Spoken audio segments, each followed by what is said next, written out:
Hi everyone! Stress ka na ba sa hindi pagbayad ng iyong Meralco bill? Well, ayaw naman natin na maputulan tayo ng kuryente, di ba? And in this time na hindi tayo pwedeng lumabas ng bahay, ay talagang convenient na convenient para sa atin na magbayad lang online. So yan ang ituturo ko sa inyo ngayon. Kailangan lang natin ang mga cellphones natin.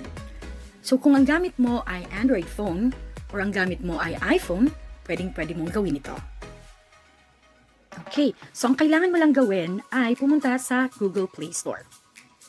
Click mo lang yan, and then tatype in mo lang ang Meralco Mobile. Pag andyan ka na, click mo lang yung install. Hintayin natin na matapos ang pag-install niya. So pagkatapos natin ma-download ang mobile app, since first time users tayo, then we'll just need to click on register here. Okay? So pagka-click on register, you need to enter in your personal details. So from your email address down to your name, mobile number, service ID number, and others. So ang kailangan nyo lang is i-type in yung email address ninyo. Okay? So say for example, my email address.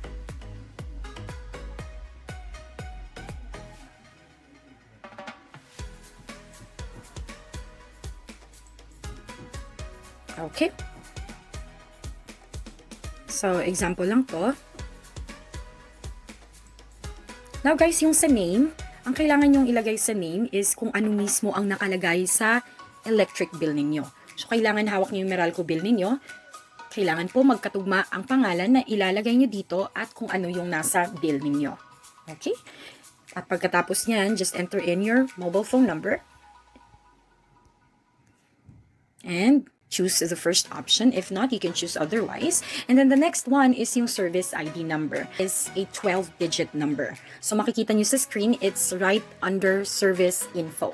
Okay? Now, ang kasunod na kailangan na information is yung total kilowatt hour. Andito din siya. And also the bill date. So yan. Yan ang magiging guide ninyo.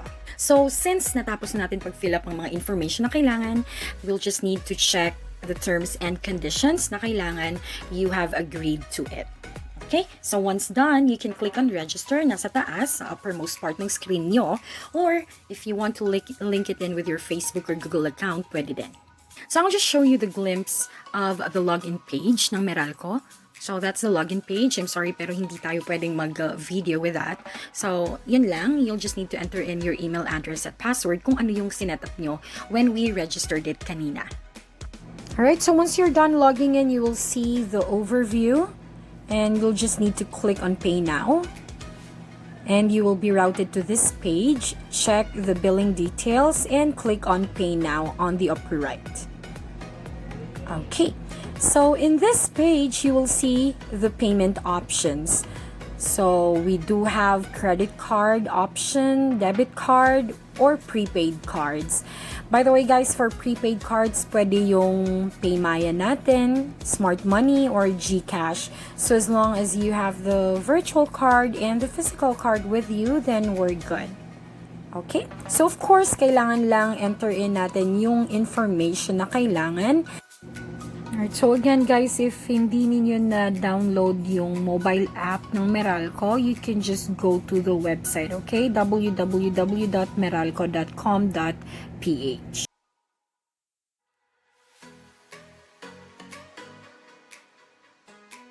Okay, so I am entering now the information for the credit card. So this is just a sample information, okay?